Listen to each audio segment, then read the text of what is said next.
Hello everyone, कैसे हैं आप सब लोग। आई होप अच्छे ही होंगे। आइए आज हम आपके लिए लेकर आए हैं नाग पंचमी के बारे में। फ्रेंड्स, जैसा कि आप लोग जानते हैं, भारत पर्वों और परंपराओं की भूमि है। यहाँ हर एक त्यौहार न केवल धर्म से जुड़ा होता है बल्कि प्रकृति, संस्कृति और समाज से भी उसका गहरा संबंध होता है। ऐसा ही एक पर्व है नाग पंचमी, जो हमें नागों यानी सर्पों के प्रति श्रद्धा, सम्मान और सह अस्तित्व का भाव सिखाता है। तो आइए आज हम इसी के बारे में बात करते हैं। तो आइए जानते हैं क्या है नाग पंचमी की महिमा। इसका एक सांस्कृतिक, धार्मिक और पारंपरिक दृष्टिकोण हम देखते हैं। तो फ्रेंड्स, अभी तक आपने हमारे चैनल को सब्सक्राइब नहीं किया है तो प्लीज़ एक सब्सक्राइब ज़रूर कीजिए और लाइक भी कीजिए, शेयर भी कीजिए और कमेंट भी कीजिए, क्योंकि आज है नाग पंचमी। तो लिखिए ओम नमः शिवाय। तो आइए बात करते हैं इसके बारे में। भारत एक विविधतापूर्ण संस्कृति और परंपराओं वाला देश है, जहां हर त्यौहार किसी न किसी धार्मिक, पौराणिक या सामाजिक महत्व से जुड़ा होता है। इन्हीं त्योहारों में से एक है नाग पंचमी, जो हिंदू धर्म में नागों यानी सर्पों की पूजा के रूप में मनाया जाता है। यह पर्व न केवल धार्मिक भावनाओं का प्रतीक है बल्कि प्रकृति और जीवों के साथ सह अस्तित्व का संदेश भी देता है। नागपंचमी सावन माह के शुक्ल पक्ष की पंचमी तिथि को मनाई जाती है, जब वर्षा ऋतु अपने चरम पर होती है और सर्पों की गतिविधियां बढ़ जाती हैं। यह पर्व भारत के विभिन्न भागों में विविध रूपों में मनाया जाता है। तो आइए फ्रेंड्स देखते हैं नागपंचमी का धार्मिक महत्व क्या है। फ्रेंड्स, आज ही नाग पंचमी है तो वीडियो हम शाम को बना रहे हैं। सुबह के टाइम नहीं मिला, क्योंकि त्यौहार में बहुत सारे व्यंजन भी बनते हैं। गुझिया तो स्पेशल है, जिसको हमने कल ही बना लिया था। तो आइए इसका धार्मिक महत्व भी जानते हैं। नाग पंचमी मुख्यतः नागों की आराधना का पर्व है। हिंदू धर्म में नागों को देवता का दर्जा प्राप्त है। शेष नाग को भगवान विष्णु के सया के रूप में जाना जाता है। वहीं वासुकी नाग भगवान शिव के गले का आभूषण है। इसके अतिरिक्त अनेक पुराणों और ग्रंथों में नागों की महिमा का उल्लेख मिलता है। ये पर्व हमें सिखाता है कि प्रत्येक प्राणी, चाहे वो विषैला सर्प ही क्यों न हो, प्रकृति के चक्र का एक आवश्यक अंग है। फ्रेंड्स, समझ लीजिए, ये बात बहुत मार्मिक है। आइए देखते हैं पौराणिक कथाएं और मान्यताएं क्या है नाग पंचमी से जुड़ी हुई। तो नाग पंचमी से जुड़ी अनेक पौराणिक कथाएं प्रचलित हैं, जिनमें से सबसे प्रमुख है जन्मेजय सर्प यज्ञ। कहा जाता है कि राजा परीक्षित की मृत्यु तक्षक नाग के काटने से हुई थी। इस घटना से कुपित होकर उनके पुत्र जन्मेजय ने सभी नागों के विनाश के लिए एक महायज्ञ, सर्प यज्ञ का आयोजन किया। यज्ञ की अग्नि में सैकड़ों नाग गिरते गए और तब आस्तिक मुनि ने यह यज्ञ रोका और नागों की रक्षा की। इस घटना की स्मृति में पंचमी तिथि को नागों की पूजा की परंपरा आरंभ हुई। आइए एक दूसरी कथा सुनते हैं। अन्य कथा के अनुसार एक किसान की बेटी ने सावन मास की पंचमी को खेत में हल चलाते समय नागिन के बच्चों को मार दिया। नागिन ने बदले में किसान के परिवार को डस लिया। जब लड़की को अपनी भूल का एहसास हुआ तो उसने नाग देवता की पूजा की और क्षमा मांगी। नाग देवता ने उसे क्षमा कर दिया और उसके परिवार को जीवन दान दिया। तभी से नाग पंचमी के दिन सर्प पूजा की परंपरा चली आ रही है। तो आइए देखते हैं नाग पंचमी में पूजा विधि क्या है और कौन कौन सी परंपराएं हैं। तो नाग पंचमी पर लोग नागों की पूजा विशेष विधि से करते हैं।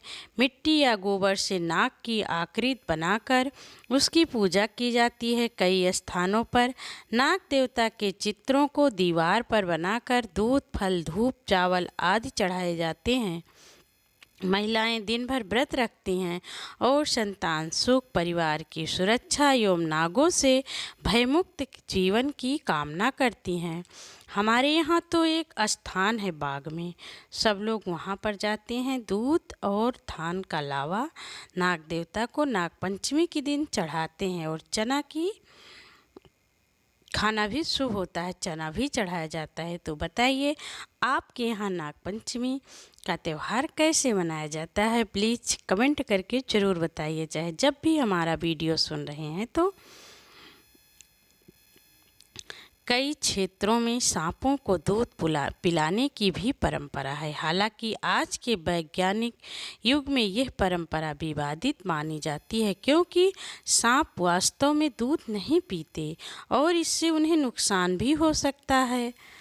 तो जो भी हो, खैर जो परंपराएं हमारे यहाँ चल रही हैं, जो बुजुर्गों ने रखी हैं हमारी भारतीय संस्कृति में, तो हम लोग को भी थोड़ा बहुत तो संजोना ही चाहिए। तो वही परंपराएं आज भी चल रही हैं। नाग देवता को दूध और लावा धान का होता है, उसको खिलाया जाता है। आइए देखते हैं अष्ट नागों की पूजा।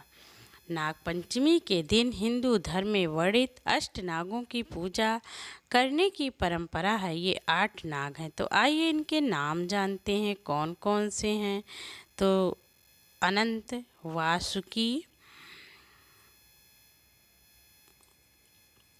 शेषनाग, पद्मनाग, कंबलनाग, इसके अलावा करकोटक, अश्वतर, फिर कौन है, धनंजय नाग। इन नागों के नाम स्मरण और पूजा करने से नागदोष से मुक्ति मिलती है। ऐसी मान्यता है कि विशेषकर कुंडली में सांप, काल सर्प दोष से ग्रसित लोग इस दिन विशेष पूजा करवाते हैं। तो आइए देखते हैं नाग पंचमी और हमारी प्रकृति का क्या संबंध है। हम लोग के यहाँ तो मेहंदी भी लगाई जाती है। नाग पंचमी के दिन मेहंदी लगाना बहुत शुभ सावन में माना जाता है। सर्पों का सीधा संबंध प्रकृति और पर्यावरण से है। फ्रेंड्स, आज कौन कौन मेहंदी लगाया कमेंट ज़रूर करके बताइएगा, और कौन कौन अपनी पत्नी के लिए लेकर आया। वह परिस्थिति की तंत्र में संतुलन बनाए रखने में अहम भूमिका निभाते हैं। आइए आगे देखते हैं। वह खेतों में चूहों और अन्य हानिकारक जीवों को खाते हैं, जिससे फसलें सुरक्षित रहती हैं। और वर्षा ऋतु में जब उनके बिलों में पानी भर आता है तो वे बाहर निकल आते हैं, जिससे उनके मनुष्यों से संपर्क की संभावना बढ़ जाती है। इसलिए नाग पंचमी पर सर्पों को प्रसन्न करने और उनकी रक्षा की परंपरा प्रकृति के साथ सामंजस्य का प्रतीक माना जाता है। आइए देखते हैं क्षेत्रीय परंपराएं क्या हैं। जैसे हर क्षेत्र में अलग अलग तरीके से हर त्यौहार मनाए जाते हैं। हम लोग के यहाँ तो नाग पंचमी के दिन पहले गुड़िया पीटा जाता था, आल्हा कीर्तन होता था, लेकिन अब ये सब अखाड़ा भी कूदा जाता था। जिसके यहाँ हो रही हो ये सब प्रथाएं प्लीज़ कमेंट करके बताइए, क्योंकि आजकल के बच्चों को तो देखने को नहीं मिलता है। झूला भी झूला जाता था। झूला तो 1 हफ्ते 10 दिन पहले पड़ जाता था। राखी तक झूला झूला जाता था। बहुत सारे लोग झूलने आते थे। और मेहंदी, ये सब नाग पंचमी विषय, लेकिन अभी ये सब धीरे धीरे परंपराएं सब सिमटती जा रही हैं, बस कहीं कहीं दिखाई देती हैं। गुड़िया पीटना ये सब तो बिल्कुल से अब कहीं दिखाई ही नहीं पड़ता। अभी भी जिसके यहाँ भाई ये हो तो प्लीज़ कमेंट करके ज़रूर बताइएगा। तो आइए देखते हैं। नाग पंचमी पूरे भारत में मनाई जाती है, लेकिन विभिन्न राज्यों में इसकी पूजा विधि और परंपराएं भिन्न भिन्न हैं। उत्तर भारत में दीवारों पर नाग चित्र बनाकर पूजा की जाती है। महाराष्ट्र में नागों को दूध और फूल अर्पित किए जाते हैं। यहाँ गांव में नाग देवता की मूर्तियाँ स्थापित होती हैं। कर्नाटक और आंध्र प्रदेश में मंदिरों में विशेष पूजा होती है और लोग सांपों को दूध पिलाते हैं। बिहार और बंगाल में इसे विशेष तांत्रिक परंपराओं से भी जोड़ा जाता है। तो आपके यहाँ कैसे होती है? प्लीज़ एक बार कमेंट करके ज़रूर बताइएगा, और जब कमेंट कीजिएगा तो सब्सक्राइब भी कर दीजिएगा मेरे लिए। नारी शक्ति और नाग पंचमी का क्या संबंध है, आइए इस पर बात करते हैं। तो इस पर्व में स्त्रियों की भूमिका विशेष रूप से महत्वपूर्ण होती है। वह नाग देवता की पूजा कर अपने पति, संतान और परिवार की कुशलता की प्रार्थना करती हैं। यह पर्व मातृ संरक्षण और सृजन की भावना को उजागर करता है। कई लोकगीतों में नाग पंचमी की कहानियाँ और लोक कथाएँ गाई जाती हैं।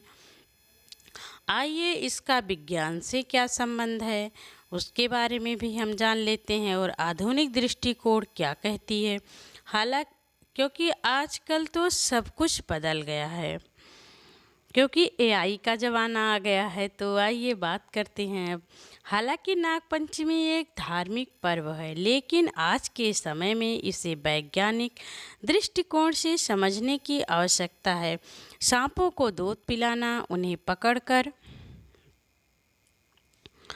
झांकियाँ निकालना आदि परंपराएं अब पशु अधिकारों के उल्लंघन के अंतर्गत आती है। सरकार और सामाजिक संस्थाएं अब लोगों को जागरूक कर रही हैं कि सांपों के साथ क्रूरता ना करें।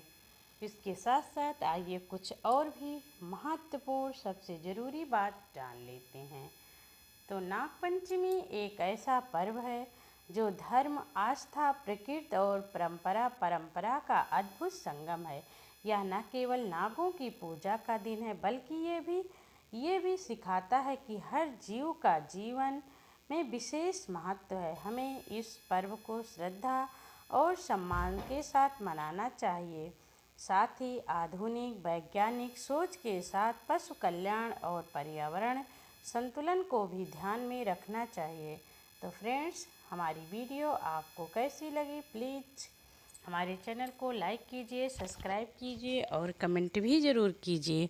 तो मिलते हैं एक नए वीडियो के साथ, तब तक के लिए धन्यवाद। Take care. हैप्पी नाग पंचमी।